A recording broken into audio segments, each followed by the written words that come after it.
Well, welcome to our October speaker series. Our program today is Missouri Genealogical Resources and is being presented by Ms. Christina Miller. For those of you who don't know me, I don't know there are many, but I'm Ray Comiskey, president here at Jefferson College, and we're really glad you're here today. Christina is a senior resource archivist at the Missouri State Archives, where she has worked since 2010. She has a master's of archival studies from the University of British Columbia School of Library, archival information studies, and a Bachelor of Arts in History from Truman State University. She previously worked as an electronic records archivist with the Records Management Division of the Missouri Secretary of State Office. You don't make it easy, do you? Created by the legislature in 1965, the State Archives is a division of the Office of Secretary of State and serves as the repository for state records of permanent historical value. Its holdings date back as far as 1770 and includes records from all branches of state government.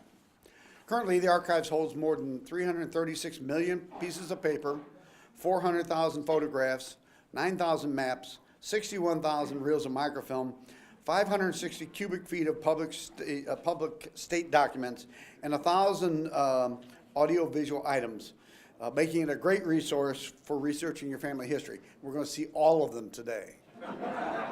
Well, maybe not all of them.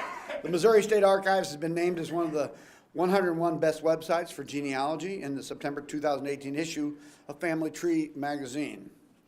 And as a side note, and I know some of you took advantage of it, the Jefferson County History Center and Archives, located in the college's newly renovated library, has a variety of original records for genealogists and local history enthusiasts. Materials include original probate files, wills, circuit court cases, school records, tax assessments, and much more. So please, afterwards, feel free to contact Joy Klein or Lisa Pritchard from our library, or visit the History Center webpage, set up an appointment if you're interested. So back to our topic today, please welcome our archivist, Ms. Christina Miller.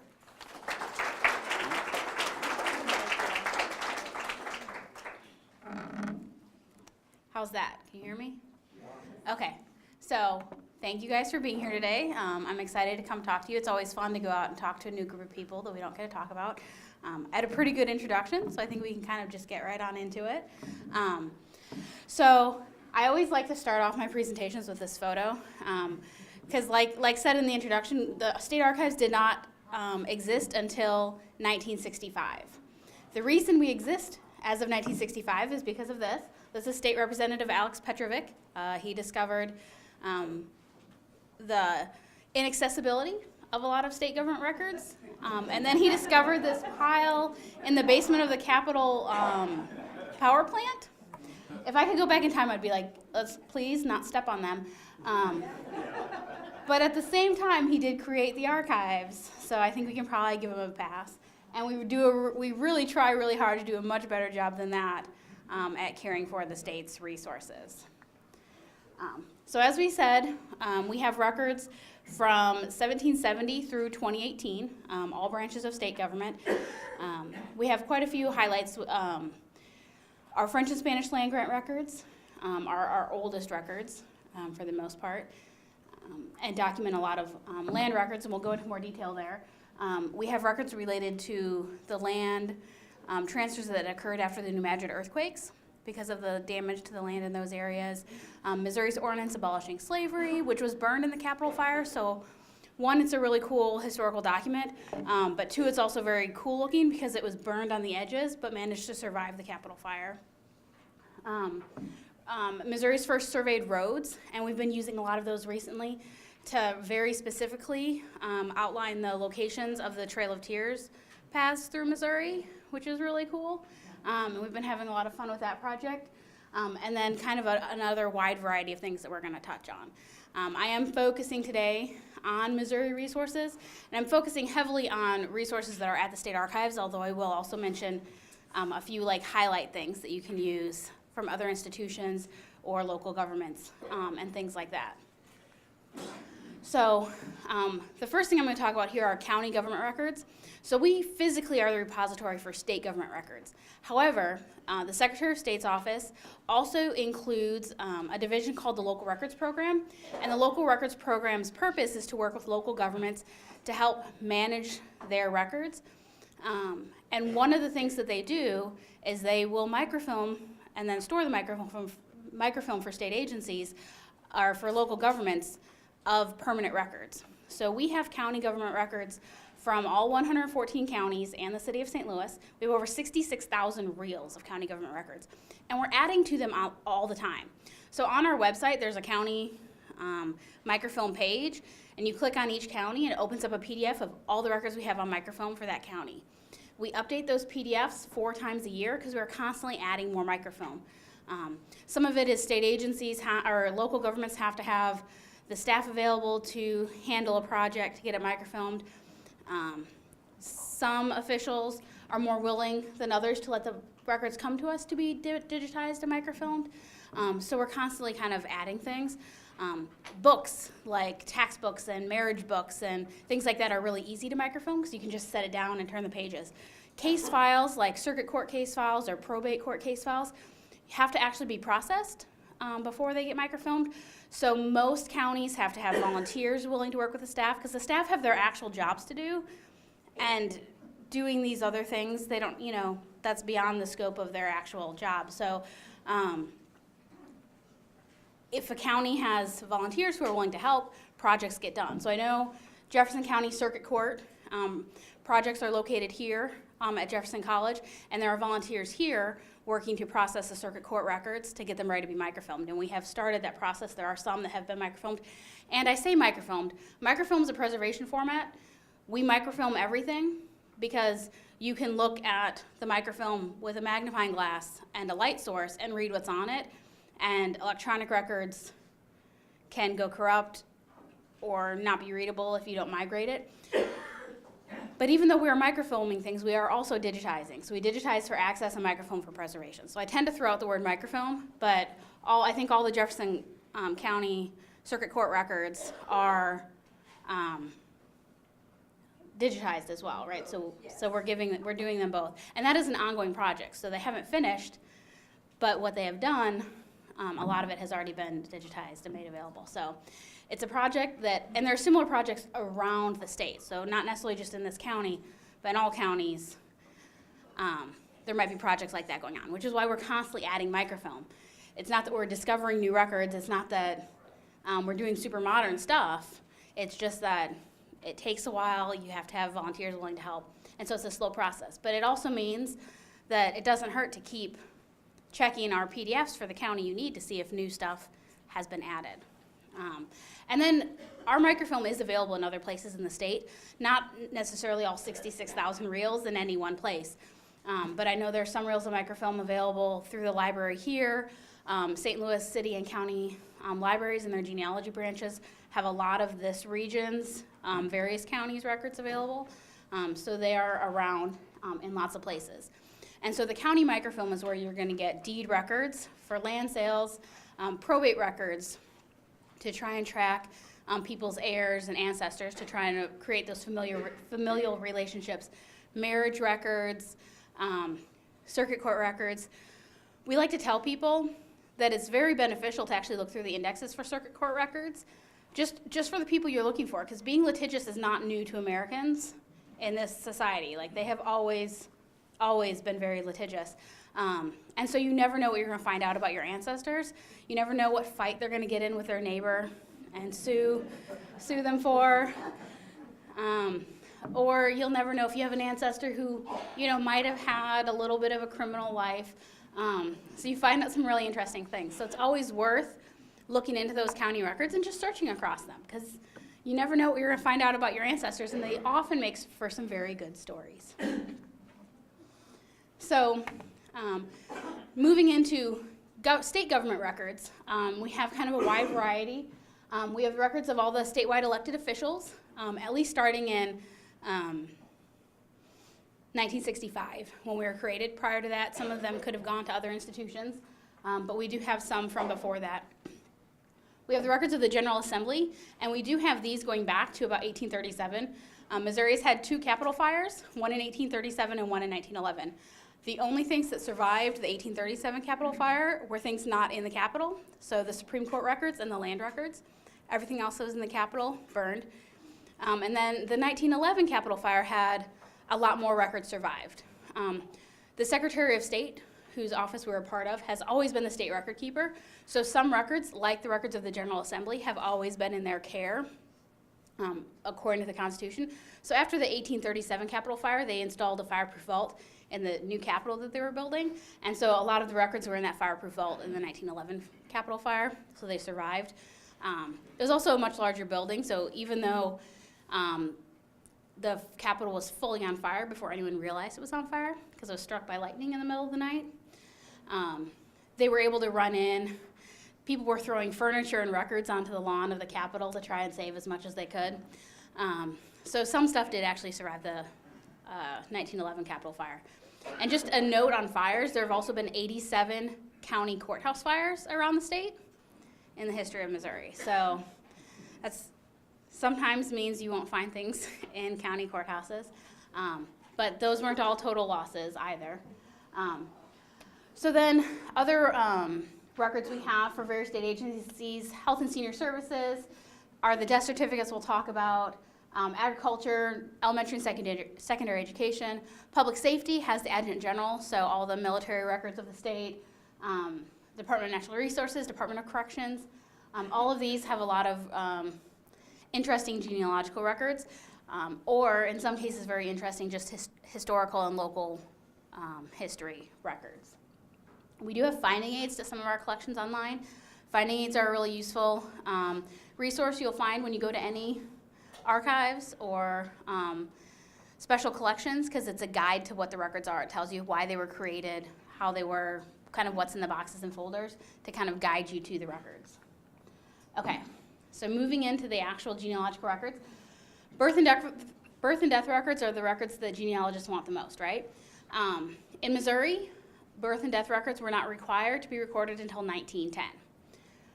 Prior to 1910, from 1883 to 1893, there was a law on the books that said, hey counties, we think it'd be a good idea if you thought about maybe recording births and deaths, no pressure. And so some counties do have records for that 10-year time span. They're not complete, even if they do have them, because people still would have had to go to the county seat to record the births and deaths. And that often didn't happen, especially if you lived, at some distance from a county seat. So we do have a listing of what we have, what we know of that has survived. We've done a pretty thorough search. We think we know of everything that has survived. That doesn't mean that a courthouse won't get remodeled and they won't find something in an attic or locked in a drawer in a cabinet or something. These things happen. But we think we know of everything that has survived. This database on our website does not include every county, but it includes most of the counties that have survived. So if you don't see it listed in here, you can still send us an email or give us a call and ask if there are any records from that county at that time period, because we do have a listing. They're just not all in our database yet.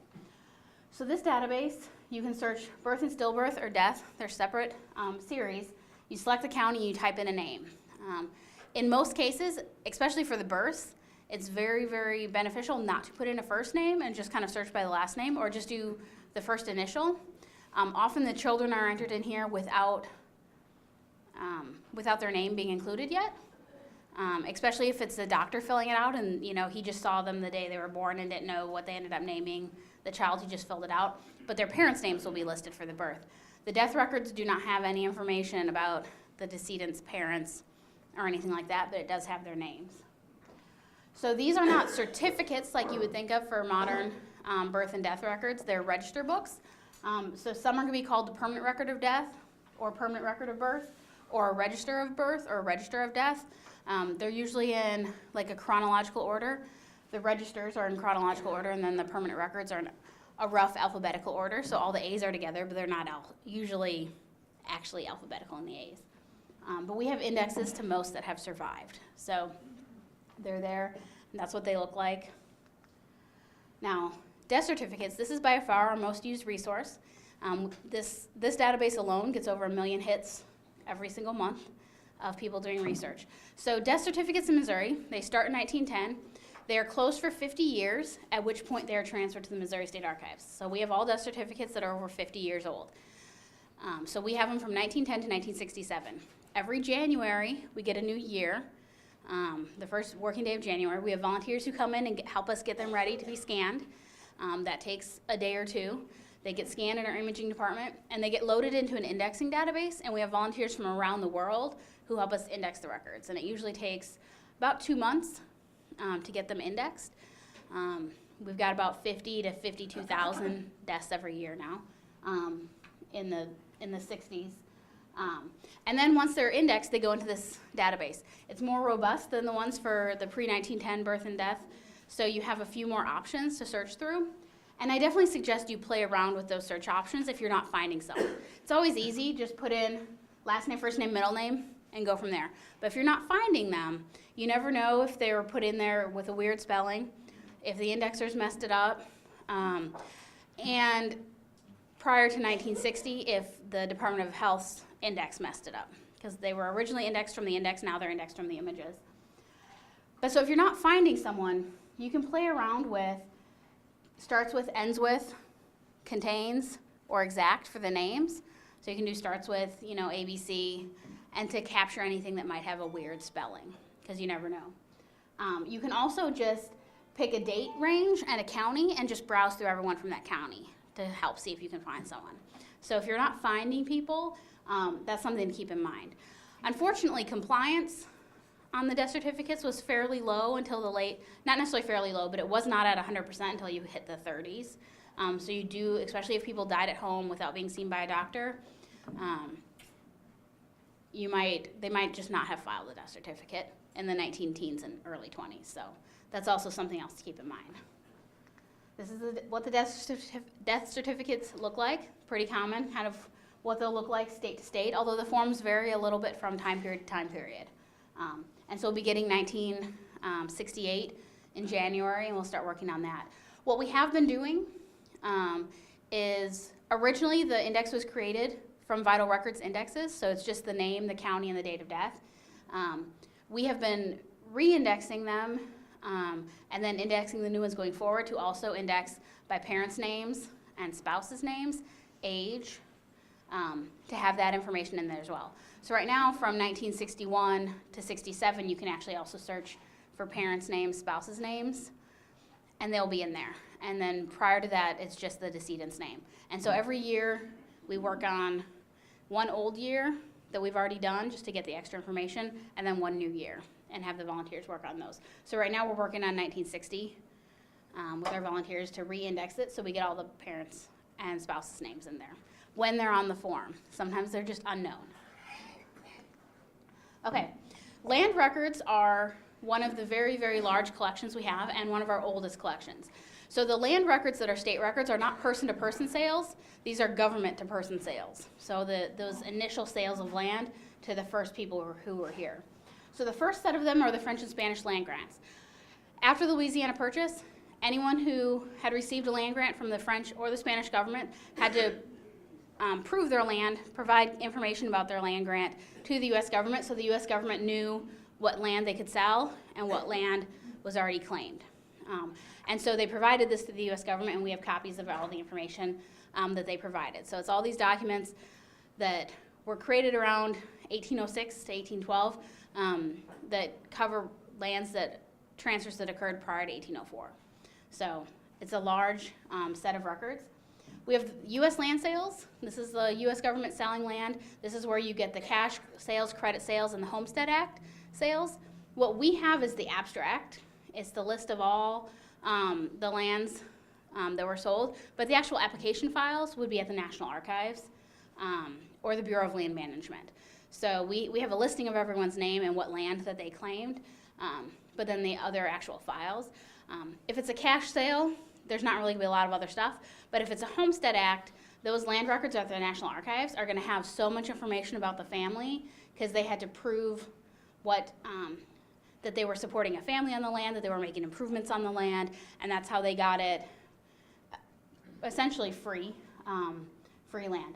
And then the state land patents are similar to the U.S. land sales, but the U.S. government gave land to Missouri for Missouri to sell, and then to use the money to do things like build roads, support schools, and other kinds of internal improvements.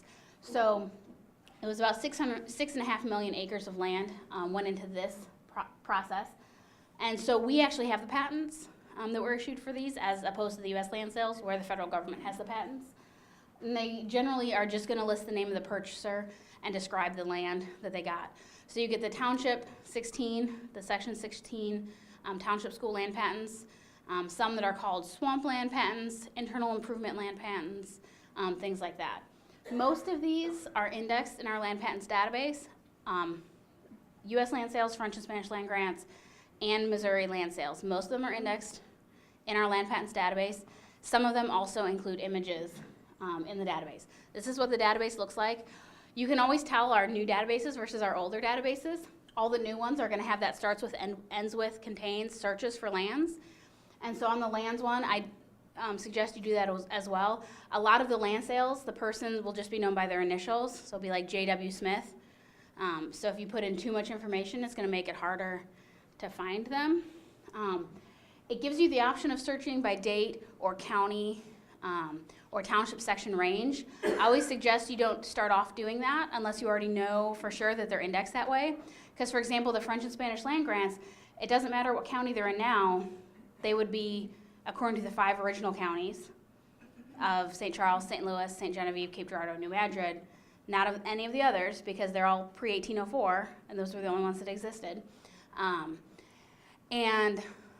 Other ones are going to be based on the county they were at the time of land sale. So you'd have to track back and figure out what county they're in. That makes it a little bit more difficult. And not all of them have been indexed by township section range. The French and Spanish land grants were not created in that fashion. They didn't have township section range. The township school land grants are indexed that way, and about half of the US land sales are. We have volunteers working on adding the details to some of the others to make them a little easier to find. Or so that for more academic purposes or local history purposes, if you just want to browse and see who all owned land in an area without knowing their names, so it would allow you to search that way. So we're working on adding that kind of information to the database, but it's kind of a mishmash of which series have that information. So the more you put in, the less information you're going to get back. So this is definitely an example of where you want to start with the least amount of information. Obviously, if the person you're looking for has the last name of Smith, or a really similar name like that, you might need to keep adding in a little bit more information until you narrow it down. This is an example of the Register d'Arpentage, which is one of the French and Spanish land grants. I always just like to show it because the French and Spanish land grants just look a lot cooler than all the other land records because it actually draws in. They're really nice because often they'll list the neighbors who own land around, and especially in those early time periods, your neighbors were usually connected to your family in some way. In-laws, cousins, siblings, things like that. So that can be really useful. These are often written in French or Spanish. So the Register d'Arpentage are all written in French. That means Register of Lands in French. So you'll come across French and Spanish a lot in these records. Okay, military records are one of our other very, very large collections. We have a lot of military records. They cover the War of 1812 through World War II. Kind of as a wide variety. The largest single set of records are our service cards, and we have these for every military engagement from the War of 1812 through World War II, including some of the less common wars like the Black Hawk War, the Heatherly War, the Honey War. The Honey War is my personal favorite. How many of you guys are familiar with the Honey War? Yeah, it was Missouri's war with Iowa over the border. We reenacted its 150th sesquicentennial event. No one was killed except a deer. Basically, the Iowa militia and the Missouri State Guard sat at the border for one night and yelled things. It was December, it was very cold. They drank a little bit. They yelled insults at each other overnight while drinking, and then decided they were so cold and wanted to go home, so they hung 2 halves of deer carcass and shot them like they were the 2 governors, and then buried them with full military honors and went home. So, I mean, there's a little other, there's interesting stuff leading up to the buildup of that, and the reason they were at the border. There's all that fun stuff, and then the border was actually settled in by the U.S. Supreme Court in 1952. So it took a little bit of time to solve. But so that's a fun war. We have records of the Missouri State Guard who was sent to the border. And then We have stuff through the reports of separation for World War II. Our soldiers database on our website has the service cards from the War of 1812 through World War I. World War II is not in there yet. We've only had them for a couple years. They have been indexed, and the index is available on Family Search. The images are not, so you'd have to contact us to get the images or to get a copy. Eventually, they will all go online. And the soldiers database does include images of those service cards, so you can actually view it. It's not just an index. You don't have to then write to us for them.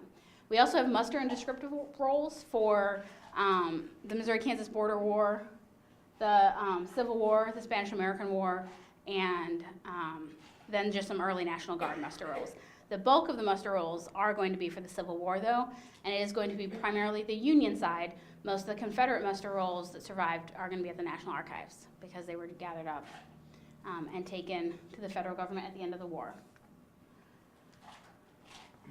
So in addition to those kind of standard military records, we have the records of the Confederate home and the pensions, the Confederate pension applications. We have the Union home applications. The Union pensions would be a federal record, and so you'd go through the National Archives to get those. We have some regimental histories for various units for various wars. The Union Provost Marshal records belong to the National Archives, but we have them on microfilm, and we have an index on our website that is super useful. This is from the Civil War, but is a really good way to find information on ancestors who did not serve in the military.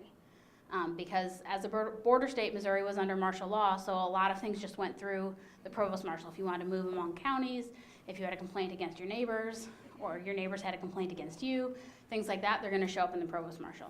So it's a good place to find information on women and then men who did not serve during the Civil War for various reasons. For World War I, which we're currently in the height of the centennial of that event, we have a lot of records. In addition to the soldier service cards, we have Missouri's bonus claim, which was issued to any Missouri resident who served in World War I. That was paid in the 1920s. We have inductee lists that are organized by county. There's a biography and service record that they attempted to compile from World War I soldiers from around the state, and the State Archives has them for 55 of the counties. The Missouri Historical Society in St. Louis has them for St. Louis and St. Charles, St. Louis City, St. Louis County, and St. Charles. And then some other counties we know have them still, usually within their county clerk's office, like Iron County and things like that. There's definitely a few others that are out there that just never got sent into the Adjutant General's office. And then we have other National Guard records for the time periods in between the wars or for the home guards during World War I and World War II. So we have service files for all the officers who served. We have the records of the Naval Militia. I don't know if you guys knew that we had a Navy, but we did. We had a Naval Militia from 1905 to about 1947, and so we have all the records of all the soldiers and officers who served in the Naval Militia. And then we have enlistment contracts for all soldiers who served in the National Guard from about 1905 to 1945. And that's a very, very large collection. You can actually browse the enlistment contracts on Family Search's website. They're not indexed, but they are in alphabetical order, so you can kind of get to them. Okay, moving on to the Missouri State Penitentiary. The penitentiary was open from 1836 to 2003, so a lot of people went through the penitentiary. When people go missing for a few years, we like to tell people that it might be a good idea to search the penitentiary. Lots and lots of people went to the penitentiary.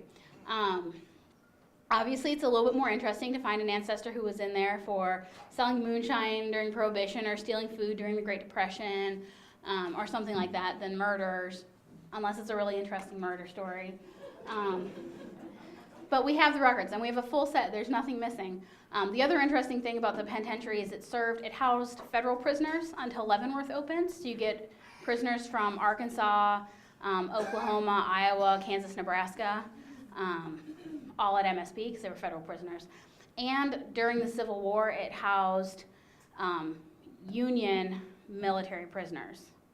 So people who were like being court-martialed or things like that were held at MSP. So you get all of those records. So the register book is the most commonly used record at the state penitentiary. It gives you their name, what county they're from, what court they were sentenced, what crime they were sentenced for, when they came in, and when they left. And so we have these for every prisoner from 1836 to 1987-ish, when they switched to a database. We have an online database for these that covers a complete index with images of the record book, the register book, from 1837 to 1931. We have volunteers working on creating the index to continue that. They're up to about 1935, so we should be able to update this soon with a few more years. And then starting in 1928, we have mugshots of all the prisoners who are at MSP. And then the register books, once you find someone at MSP, the records point you to, okay, well, I need to look at this circuit court case to figure out what they're actually in there for, what happened. If they got out with a gubernatorial pardon or a commutation of sentence, there might be other records. And so it kind of leads you to other things that we might have available. This is our database. Again, it looks similar to a lot of our other ones. It starts with, end with, contains. For the name searches, you can also search by race and gender and the location of the court.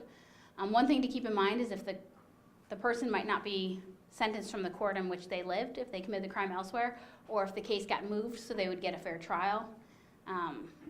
Their location of the court is the information that we're getting, not necessarily the location of where they resided.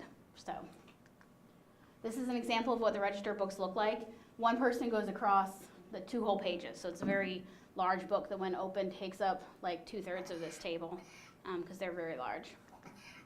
Oops. Okay, so we have a lot of court records available at the archives. It is by far our largest collection.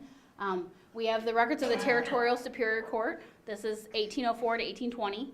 We have the records of the Missouri Supreme Court from 1821 through like 2016. We have the records of the 3 appellate courts that start in about 1876. And then we have the county municipal courts on microfilm available. So all of those serves as resources that can be used for locating court records. The Missouri Supreme Court, we have an index on our website. This covers the Territorial Superior Court and the Supreme Court through a complete index up to 1868 with a partial index up until about 1890 are in here. Everything from 1821 to 1865 has already been digitized, so if you find something on there, there'll be a View Images button. You just click it and you can view the case file. You don't even have to request anything from us. You can just view it from home. We have interns who work on this every year, and we have volunteers who are helping us scan it. So every year we add, a few more boxes of records to this listing. So we think by the end of this year we'll be able to add a complete index up to about 1875 with a partial index beyond that, with images up to about 1870. So that's kind of our goal, and we'll just keep going with that. We have a similar database that looks the exact same when you're searching it for judicial records at the county level. So it can contain circuit court, civil, circuit court, criminal, and probate court records from various counties. There are more counties than this listed in there. Some of them are index only. So it tells you we have it, what roll of microfilm it's on, how to access it, and then you can either come in and visit us or you can send us an email and say how much would it cost for copies, and we'll do a page count and let you know and send them to you. These are the counties that as of last month we actually had images for. Some of the collections are smaller, but some of them, like we have St. Louis probate from when they became a from 1804 through 1900, almost 1899. St. Louis probate on there, all the images. That's by far the largest collection that's online. But we are constantly adding to this as projects come in, as they get digitized or as they get indexed. They're being added to this. So it's another one that's worth checking repeatedly or kind of asking us. Some of the other databases we have on our website. I already mentioned the Civil War Provost Marshal Index. We also have an index to coroner's inquests. Coroner's inquests are for any time there was a death that they weren't quite sure what the cause of it was. It didn't necessarily seem like natural causes. They'd have an inquest. This is particularly useful for people who died prior to 1910 because it'll give you that definitive date of death. Sometimes there's a lot of information because they will depose neighbors or family members, so it can kind of also give you that genealogical information. Sometimes it just gives you a good story, and sometimes all it's going to do is give you the date of death and what their ruling was and no other information. So it's just kind of a mix. We have it for about 12 counties, the index. We do have them on microfilm for a number of other counties. And then we have a naturalizations record database. This is just for naturalizations that the county had that were in separate volumes, because naturalizations prior to 1906 could occur in any court. So you find them in criminal courts, civil courts, probate courts, Supreme Courts, appellate courts, any court. If the county got a lot of them, they would create their own book, a separate book for naturalizations, and they go there, they're easy to find. If they didn't necessarily have a lot of them, they're just going to be mixed in the record book with everything else going on that day. So they're a little harder to find, and we don't have an index to them because we don't know which ones are naturalizations based on the index of the book, because it's just going to be their name. So you might have to dig a little bit for naturalizations. Keeping in mind, children and women were automatically took the naturalization of the husband. So you're not necessarily going to find a naturalization for everyone either. So we do have some online photo collections. These are definitely more useful for local history than for genealogy, but we do like to point them out because we do have photographs from all over the state. We have over 770,000 photographs in our collection from various state agencies, and so we like to highlight them. Here we have the Camp Crowder collection of photographs related to Camp Crowder's usage during World War I, Capitol construction, or World War II, Capitol construction photos. We're highlighting that because we're just past the centennial of the rebuilding of the Capitol after the fire. And the Charles Elliott Gale collection is one collection that actually can come in handy for genealogy. He was a photographer in the Ozarks, over towards the Springfield side, kind of Greene County area. And he went around. He has a lot of photos of one-room schoolhouses or families that show up in his collection. So if you have ancestors in the area, it might be worth browsing through because you never know what you'll find. But otherwise, they're just kind of really cool, early. They're glass plate negatives, so they're really kind of early photography, and they're interesting to look at. We do have census records available, but most census records are available on, most of the federal censuses are available online fairly easily, but we do have them available on microfilm. We also have state and territorial censuses. Missouri took a state census every 4 years from 1824 to 1876. The first surviving one is from 1840, but we do have a lot of those available for various counties. We have some territorial censuses from the French and Spanish time periods available that can be of use. And then the federal non-population schedules are very, very useful, and a lot of people don't think to use them. So you have the slave schedules for 1850 and 1860. The mortality schedules give you the name of every single person who died in the 12-month period before the federal population census was taken. So for the 1850 census, it's everyone who died from the middle of 1849 through the middle of 1850. And it gives their name, their cause of death, their age, all that information. So we have those digitized and on microfilm with an index to all 4 years, 1850, 1860, 1870, 1880. They're a fabulous resource. The originals are at the Missouri Historical Society in St. Louis. They also have copies of the digital images and the index. The industrial schedules and the agricultural schedules we don't have indexes to, and we're currently still working on scanning the industrial schedules, the ag schedules, but we're digitizing all of them. They give you a ton of information about things that your ancestors did to kind of give you more information about their life. And one thing we like to point out is that even if your ancestor was a farmer, if they had any sort of side business like being a blacksmith or running a grain mill, if they made enough money at that, they will also show up on the industrial schedules, and it'll give you a lot of information about that. So those are lesser used resources that we think people who are particularly interested in family history and learning more about their family's life are very, very useful resources. If you ever come to visit us in the reference room, we do actually have a lot of county histories, school histories, town histories, cemetery listings, things like that available in the reference room for various counties around the state. We have a lot of state documents, including the official manual, the laws of Missouri, annual reports, and a lot of these will end up containing genealogical information, especially in the earlier years, because they just plunked information down, list the people who were at state institutions, worked for state government. Prior to 1865, the General Assembly liked to grant adoptions and divorces and things like that, so you find things in the laws done by the General Assembly. We have some city directories, we have church records on microfilm, especially for that pre-1910 time period, where we have records of the church's burials and baptisms to help give you birth and death dates. So kind of a lot of that information. And then the Missouri State Archives and the Missouri State Library have consolidated together to create Missouri Digital Heritage, which includes records from around the state. So all of our online databases are on Missouri Digital Heritage, but in addition to that, there's records from other institutions around the state on there. So it's a really super useful site to check out if you haven't already. The State Historical Society, the Missouri Historical Society, the National Archives in Kansas City, the University of Missouri, just local public libraries from around the state, local historical societies have put collections of their records on Missouri Digital Heritage.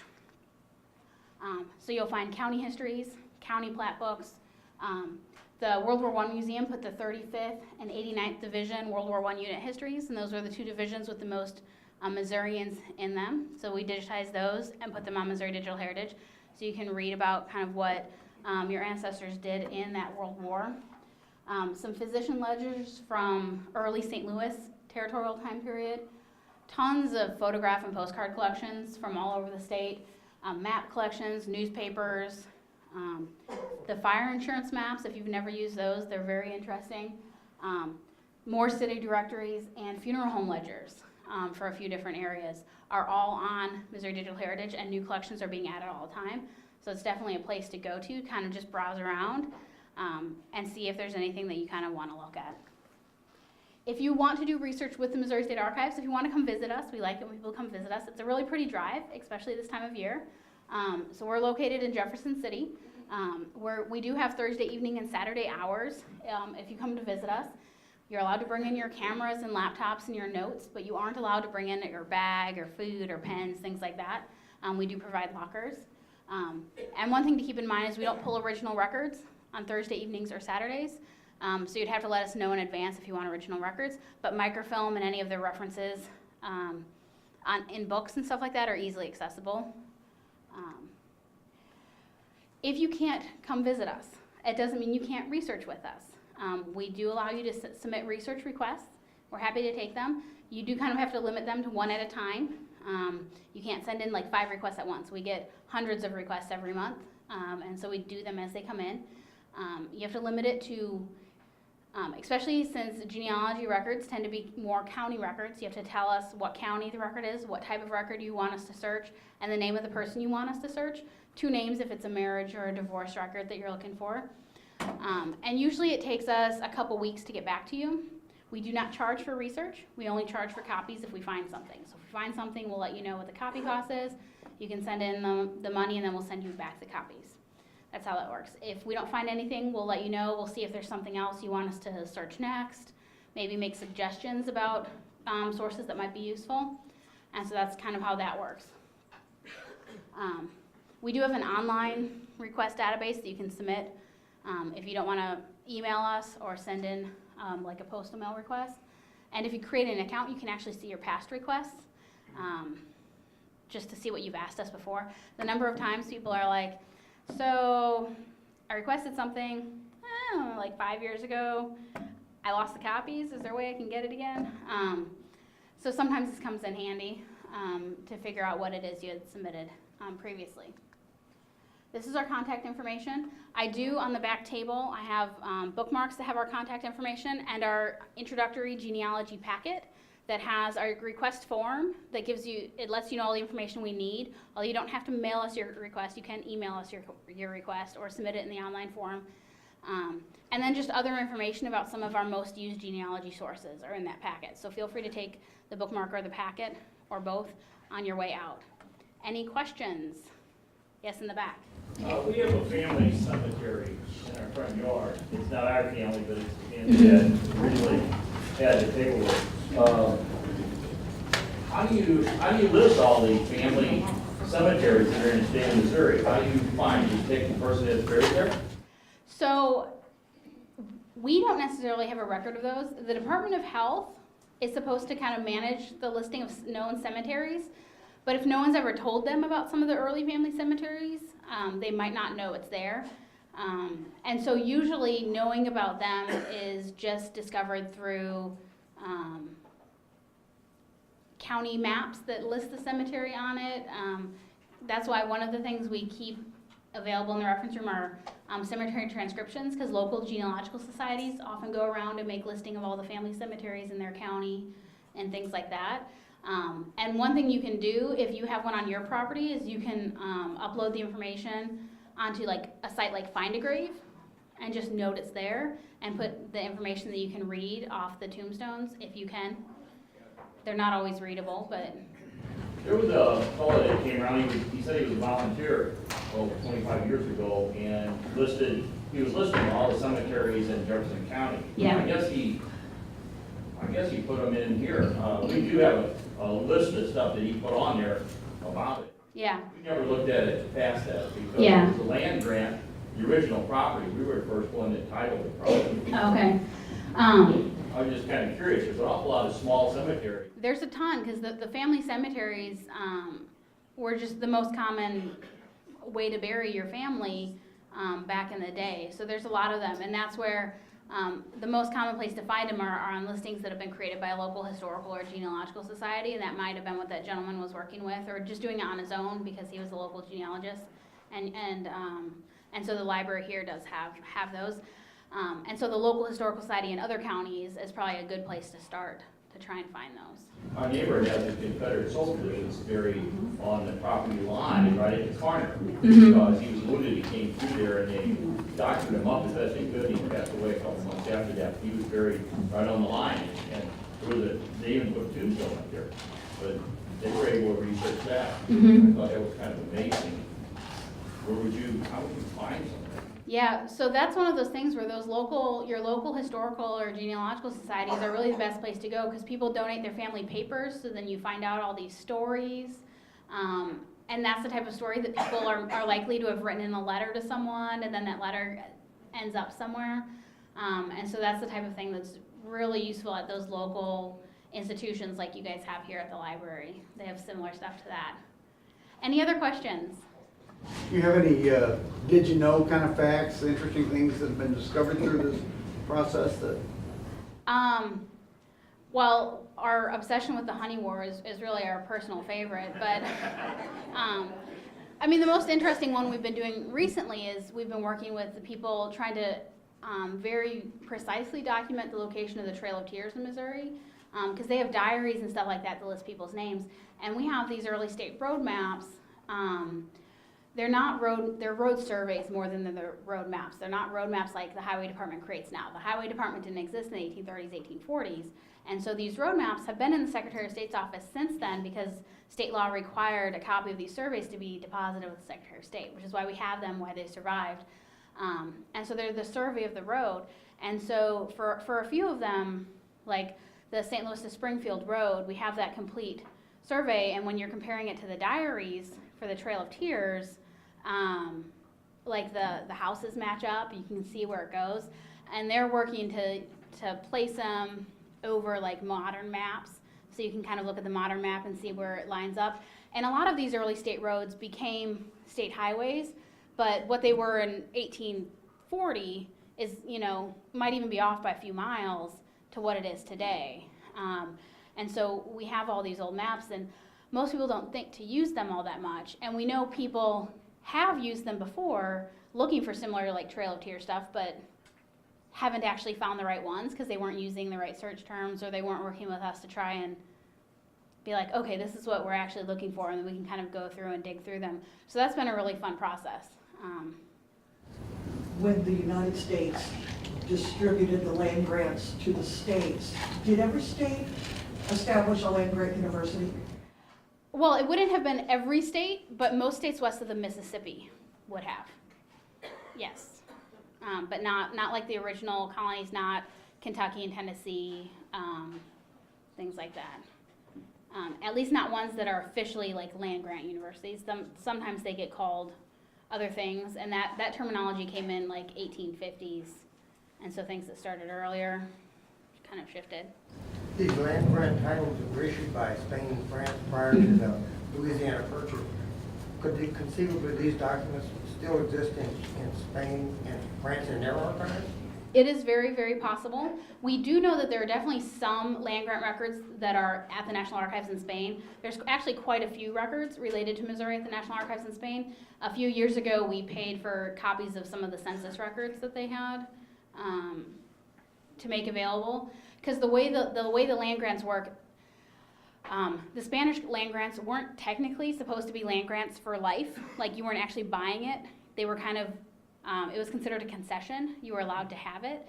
But because of the Louisiana Purchase, it kind of just became theirs. And that was part of the agreement in the purchase, is that anyone who already had land got to keep it.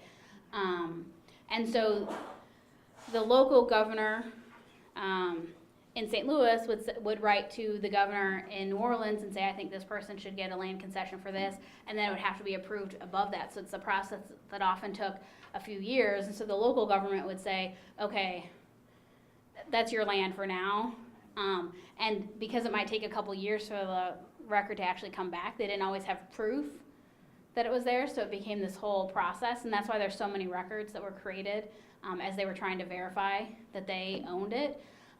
Plus, between like 1790 and 1804, someone might have passed on and deeded their land to a relative or had their land sold, but they had to be claimed under the name of the person whose name was actually on the grant, and so they get all these assignees, and they have to prove that they bought it or inherited it from the person whose name was on that original concession. So there's tons of fascinating records, and I know for a fact that there are tons more records about Missouri that time period at the National Archives in Spain. I don't know if there's as much in France, because I think a lot of the records that were just in St. Louis and New Orleans just kind of transferred to the Spanish government when the French left. Since they lost more in a war situation, they didn't just like load up all their records and take them back. Whereas the Spanish were selling the records, so the U.S. government was just like, okay. Well, and they sent it back to the French. It was this whole thing, but all the records for the most part ended up in Spain, and there probably are some in the French National Archives, but there probably be more. Not records that were created in this area, but records about this area that were created in France are more likely to be there. Whereas we know for a fact that they took a lot of records with them back to Spain around 1800, so. One more? University of Missouri Extension here in Hillsborough has a local plat book that Okay. they do every couple of years. And it may be every year, but it's really interesting of who owns, what property. Are they doing it with the modern plats that they're doing? Like, who currently owns it? Yes. Okay. Yeah, being able to look at those over time are fascinating. And so we have ones on our website that are more like the 19-teens and 1930s. And so if you compare those to a modern one that you can get, that's like really interesting. So, yeah. All right. Let's give Christina a round of applause.